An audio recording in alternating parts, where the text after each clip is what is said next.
meant to be a round table, and in my view that implies that we can all participate at will as long as we do not interrupt one another. I thought that we should do a couple of things. One is because of the contention that existed at different points in the conference between different approaches, I thought it might be useful for me to give some sort of a tentative overview of what I think the differences are and where we can go from here in terms of research. And then we should discuss some more strategic questions as to how we advance the interest of research and a certain community of like-minded people that sit here around the table concerned with similar questions and sharing similar views of how to unpack and hopefully change the world. So there's a theoretical aspect to it, and of course it's connected to the strategic and maybe to be less pompous tactical aspect of what do we do next. Now, in terms of some substance, and again, I'll speak a little bit, and I have. Sir, can we just do a go around? Because not everyone knows. Yes, sure. Well, let's go around. I'm Jonathan Nitzan. Shamsar. Fed Day. Mandy Lipton. Jessica Singer. Yes, George. Ashley. Oh, Sorry. sorry. Go ahead.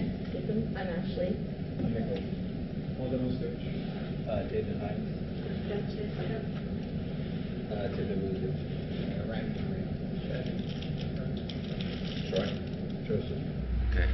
People around the table come from different backgrounds. Some have a greater stake in this endeavor. Some have a lesser stake.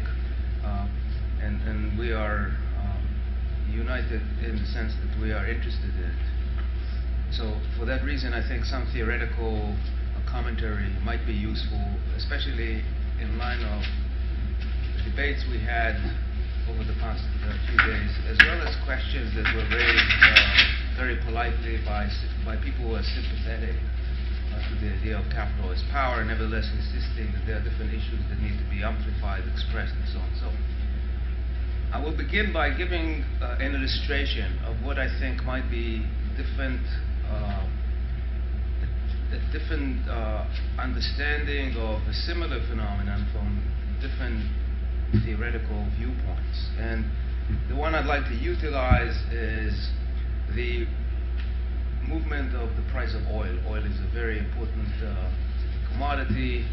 It's a very important substance in 20th century capitalism, and this is as good as any an entry point to illustrate differences. So we know that the price of oil expressed relative to the overall level of prices over the past 100 years has moved relatively little up until the 60s, when it started to rise marginally, and then in the 70s and 80s it shot up threefold, fourfold, and then again. And then since then prices have collapsed in the mid-80s and remain fairly low all the way to 2000, that decline, and then shot up again. So we have massive movements in prices, and on the face of it, this is the quantitative face of capitalism. Capitalism is a system of commodities, and we know commodities firstly and mostly by their price.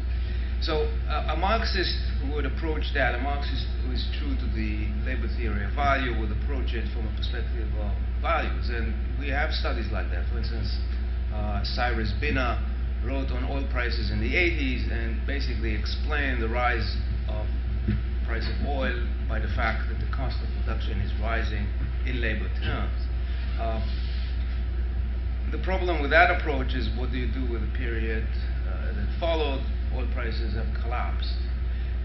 Because Marxists do not have a measure for labor time, they go in terms of revealed preferences. So up until the 80s, they say, well, obviously because the price is going up, values have gone up as well. The evidence is that prices go up. So this is going in reverse. When prices have collapsed, the explanation has to be extra economic. So then you resort to a whole world of distortions of political institutions or superstructures. So you have to admit, if only half-heartedly, that the model is not perfect, it's far from perfect. It is true, it could not be false, but it is distorted constantly by external forces that are not economic in nature, they're political, they're social, they're religious, and so on. I think a similar approach comes from a neoclassical perspective. The price of oil is determined by supply and demand, and obviously when the price of oil goes up, it must be either too much demand or too little supply, and when that doesn't happen, that means some sort of a distortion. So again, we have a problem that supply and demand are measured in utils or are based on utility, which we cannot observe, we cannot know equilibrium. So we are really in the dark when it doesn't work. When it works, nobody asks us questions because we can always invoke the theory, but when it doesn't work, we have to give explanations, and then we have distortions. So we have monopoly, we have governments, we have terror, we have all those extra economic reasoning that sits on the price of oil and make it deviate from theory.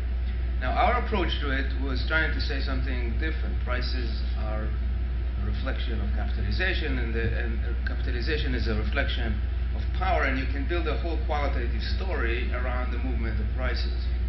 So you can integrate into that story what happens locally in different countries, or what happens in Saudi Arabia, what happens in Iran, what happens in Israel. You, of course, can integrate around it regional considerations as well, and all of them fit to the price of oil. But we added onto it a broader perspective. We looked at the large conglomerates, for example, that operate there. So it's not just local, national questions, it's not just questions of politics or international relations, but they are intertwined with questions of differential accumulation between different corporate coalitions. And we were able to illustrate, really, that you take a qualitative phenomenon such as war and what we called energy conflicts. And these energy conflicts explain in a three-sided way the movement of the price of oil, but not only the movement of the price of oil, but also, and more importantly, they're correlated with differential accumulation by the large oil companies. So there is a statistical correlation that has several dimensions between differential accumulation and wars and the price of oil. A statistical correlation that is really impossible by fluke. By fluke, that cannot happen. The probability is very negligible and, in fact, non-existent. So the only way to explain it is to explain it in some qualitative sense, and I think we were, in my view, quite successfully trying to show that all of those conflicts have very different qualitative dimensions, but have a single quantitative dimension. They are all correlated with the different activities and different strategies and different constraints that are imposed on these two coalitions. But these coalitions, of course, do not operate in a vacuum, and we situated that level of analysis within a much bigger trajectory of global capitalism, which we call breadth and depth. So during periods of depth, energy conflicts and the fortunes of the weapon dollar coalitions were much more accentuated. During periods of breadth, we see them actually taking a back seat. So this is another level of analysis that, again, is situated in the broader scope of the development of capitalism, still with the view of capitalized power. And all of that, I think, is a way of illustrating that you can take a quantitative phenomena and think about that quantitative phenomena as distilling a multi-layer of qualitative phenomena that you can articulate with great accuracy and great detail and great subtlety, in fact, as much as you want. So, in fact, the answer to the question is, where are the specificities? Well, the specificities are there. We just need to make sense of them, but we cannot make sense of them unless we have the organizing principles that guide the capitalist mode of power, and that is differential accumulation. We need to have some universal guidelines of which qualitative processes are meaningful and which are not. And meaning is derived from this association between quantity and quality. So you can speak about wars, for example, about religion, until you are blue in the face, until you can actually correlate it with capitalistic processes in some meaningful way, your description is going to be as good as any alternative description that says the exact opposite. So the way of actually judging this type of explanation is exactly the link between the quantitative and the qualitative. And I think that the vista is quite open to interpretations here. In other words, our own interpretation is not the truth. It's just the way that we chose and the way we thought of exploring it. Perhaps there is a better way of connecting the quantity with the quality. And that the onus is really on the researcher to show an elegant and, in some sense, and I know this is a loaded word, a reductionist approach. You know, an elegant approach that uses very few principles to explain something quite complex. And you can build all that complexity around those several simple principles. Another thing that I'd like to speak briefly about, because this is an issue that was raised again and again, is the question of production and labor. You know, where is production and where labor rests in your framework? And I mean, we mentioned it several times, actually repeated it in different places in our work, in the book and elsewhere, that labor is not out of the picture. It's very much in the picture, but it's just that the quantity of labor from a productive perspective, of the perspective of consumption, have no meaning unless they are mediated with power. So it's the power aspect of labor that actually features in accumulation. It's not that labor is part of the picture. No, it's the power aspects of labor that are part of the picture. Labor itself is extremely important, but it has no quantitative basis that can feed into accumulation. It's the power aspects of it that are part of the process, not the whole process, and they can feed into accumulation. Let me try to illustrate that again with an example. The famous debate about the transition from feudalism to capitalism. And the beginning of that debate was between Maurice Dobb and Paul Sweezy in the 40s and the 50s. And essentially, Sweezy came from a so-called circulation perspective. So it was the conditions of trade and the conditions of movement of people and commodities around that area that basically triggered the bourgeois revolution. Whereas Dobb argued, no, this is really an element of production. We talk about class relations, and we talk about forces of production that really change, and that is the explanation of the shift from feudalism to capitalism. And then we have the second round with Robert Brenner, which distinguishes between relations of production and forces of production, and the story goes on and on. And all of it, though, is connected to the aspects of production. It's either production or circulation, but they're both in the so-called economic realm. And I think what is missing, in our opinion, in that is that, as Marx says, you know, in his example of comparing the architect with the bee, I think, that the bee does not imagine the beehive when it constructs it, whereas human beings first imagine and then execute their plans. So production is not something that happens automatically. You have to imagine it. And our argument is that in order for the processes of circulation that Sweezy speaks about to take place, for instance, the bourgeoisie were the first to come up with new methods of military campaigns that were far more efficient than the military campaigns of the feudal lords, who essentially were just a bunch of self-centered hooligans that couldn't be coordinated and couldn't be subjected to common discipline.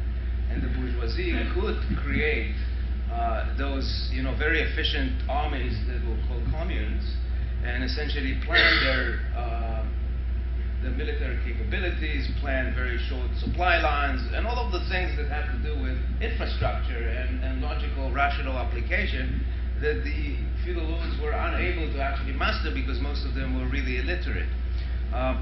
The same thing with, say, the movement of labor from the countryside to the cities. In order for that to happen, you have to have a certain conceptual framework that you can say, I can commodify those people. I can bring them into the chain. I can turn them from peasants and serfs into wage laborers. But the wage laborer is not an entity that begins the process. It's something that enters into the process. So accumulation has to exist already in the mind of the capitalist in terms of the accounting structure.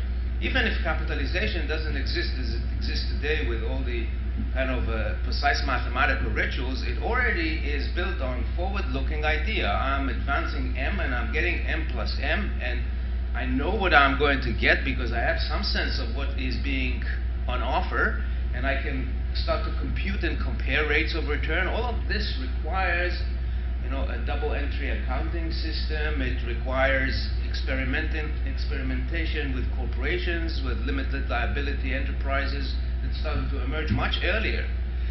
So the structure, the mental structure, the ideological structure, the organizational structures of capitalization, in our opinion, actually precede those aspects of circulation or production that so many people focus attention on. It's not that they're not important, but I don't think that they could have taken place without those prior conceptual developments. It's just like technology in the discussion in Mumford. Mumford speaks about material technology as being really a second step. The first technology is language. We first know ourselves and create concepts, and we invent our concepts, and then we start organizing society as a machine. And only the third stage is to apply that model to physical things. I think that the similar approach to social development of capitalism is useful if we think first on development of power structure and accounting structure in a new language that facilitated, enabled the transition towards hired labor on a mass scale. So again, I think we need to approach those questions with a fresh insight for reasons that I will come to in a moment. Now, so this is just two examples of how this approach is quite different from other approaches, but nevertheless is quite able to handle the questions that we heard are unanswerable really from this approach. They are very answerable, they haven't been researched yet. And that brings me to the question of method.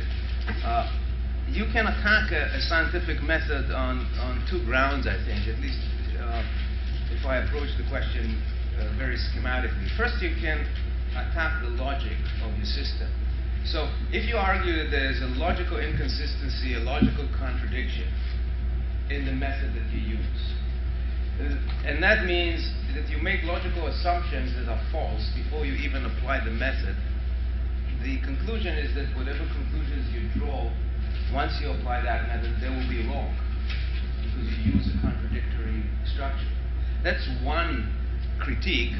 That is a critique that we level against Marxists and against liberals to some extent, that a crucial aspect of the method is logically impossible. And I think we do it effectively, and if people think that we do not do that effectively, they are welcome to rebut our argument. The second type of critique is to argue, maybe you can do it, but you have never done it. And the onus on you is to prove that this system of thinking, or this kind of model, or this kind of research approach is actually able to deliver in terms of explanation. And of course, this is something that is inadmissible as an argument at this point because this is an approach in its infancy. So, people come with the idea of atoms in ancient Greek, and it took quite a long time to take that idea and develop it into, modern physics. Marx came with an idea of a specific labor theory of value, and it took 150 years for people to work through it and, conclude at the end that it's not workable, but it takes time and to apply it. So the second type of critique is quite irrelevant at this point. So as I see it, and again you may feel otherwise, and please express your opinion on it, that people who have leveled critiques against this approach in this conference and elsewhere actually fail to actually live to those two principles. They have said nothing about the logical contradictions that might exist in this approach. They haven't addressed them. And they have no basis to claim that this has not delivered because of the little that was done in this approach. I think that the results are quite interesting. And again, there's been no critique of the concrete studies. It's just a broad and quite vague contestation that that's not legitimate because I don't find it persuasive, but that's not a significant argument. You have to explain why you don't find it persuasive, either on a logical ground or because you did not deliver. All right, now, this means that I think, personally, that the sky is the limit, really, now. I hope that those of you who have some doubts feel now that perhaps the opposition that is leveled against this approach is not very strong. It's actually quite insignificant, as I can see it so far. There is no real opposition to this approach, and if we want to explore it, we have to go to the second phase, and that phase is, I mean, we should still investigate the logic of this approach continuously, but it's time to really flesh it out. Flesh it out meaning to ask questions and start investigating those questions. And I'll give you a list of things that just came to my mind, and it's by no means complete, because the sky is the limit. So, for instance, Marxists have spent enormous time investigating the question of labor, and they're ill-equipped to do it because they start with a category that they cannot really universalize, and that's labor. They hope to do it, they're unable to do it. So, if you want to approach the question of capitalist power from the viewpoint of labor, the question is how labor facilitates capitalist power, how capitalist power shapes labor. So the question here is to investigate the evolution of higher labor, of capitalistic labor, from the viewpoint of power, going all the way back to the original booms. In fact, maybe finding the origins earlier. So the issue is to look at the same history, but from using completely different spectacles, and I think this is something that needs to be done, and a lot of people might feel, tempted to inquire or to pursue that line because they are so concerned with the question of labor. So this is an open question. Another open question, of course, that is the nature of the state.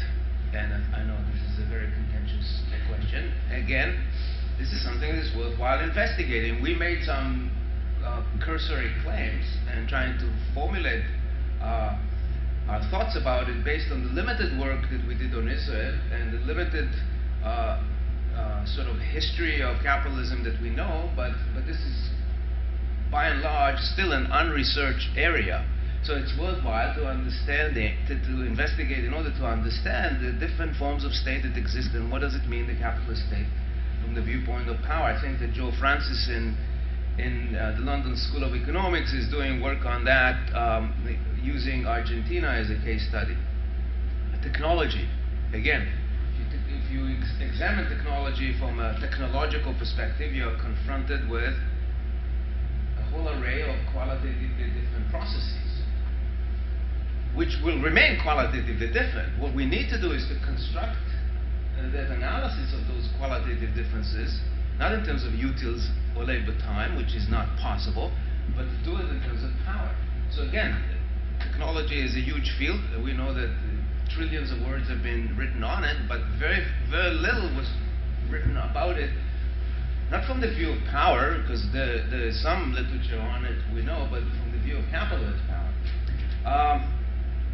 Consumption, again, that's the other side of our life, and in the advanced capitalist countries, consumption is taking more time, in fact, than production for many people, and Troy has started working on that aspect from the viewpoint of capitalist power. So again, it's a completely different way of understanding something that the other approaches can treat only as a distortion, as an external element to their core. Real estate. It's a major question. About 40% of humanity lives in slums. And as long as private property is in place, they're not going to move out of slums, because you will have to disappropriate private property, private land, in order to, develop human habitation for them. So this is a huge question, because this has to do with democracy. Can you have anything but a dictatorship with half the world living in slums? This is not possible. So again, this is a subject you can write 5 PhDs on it. I have a graduate student James McMahon, who is working on, he comes from critical studies, and I don't think he did any empirical work before, certainly not numerical work, and he's very interested in movies, and he's trying to unpack differential accumulation in the movie business. But that's very difficult because the movie business is conglomerated with so many other things. So how do you actually find out how movies are assessed from a capitalist perspective, how decisions are being made about that, how successful they are, how the capitalists treat it, and how they use this knowledge to basically shape the world of cinema, that is the world of culture. And it's quite amazing the results that come up from this research, something that, you know, strictly verbal critical theory can say nothing about. In fact, it cannot even ask the questions, because it doesn't even have the basis to imagine those questions. We have the issue of food that Joe has been exploring. And again, I mean, it's fundamental to humanity, it's fundamental to every one of us, it's fundamental to the stability of the world. And I spoke with Jordan on the bus yesterday, and I gave that as an illustration of what capitalists would do with the question of food. You know, food scarcity, quote unquote, which is reflected in the price of food, is often accompanied by food riots. Now, for the capitalist, this is far less threatening than it might seem to us, insofar as they can actually make sense of it. So if you can correlate the price of food with the incidence of food riots, and there's a statistical pattern to it, you can very much assess the distribution of risk that you're facing and put a quantity on it, and basically decide how you're going to act based on this statistical knowledge, how this is going to fit into your accumulation strategies. And I think beyond doubt, the CIA is doing those regressions, just as the big you know, food traders are engaged in those regressions, and you can do the same thing. I mean, we have so much evidence so far from just preliminary work of graduate students that all of that can be done. So by all means, other issues, the ecology that you were talking about, and Tim over there, working on energy. Again, these questions have not been investigated significantly from the viewpoint of differential accumulation. I think Kevin Sutton is also working on that subject. Another issue, again, that I still don't have any dedicated body to, this is the question of risk. You know, risk is not something that is outside accumulation. It is part of accumulation. Accumulation is about future earnings, but not only the level of future earnings, but the volatility, the pattern that cannot be predicted of future earnings. That's the risk element. And the history of risk. Where is risk coming from? Where is the idea coming from? How it has evolved historically, for what reasons, and what is done with it now? Again, you know, you can have 10 dissertations written on it without even exploring the beginning of it.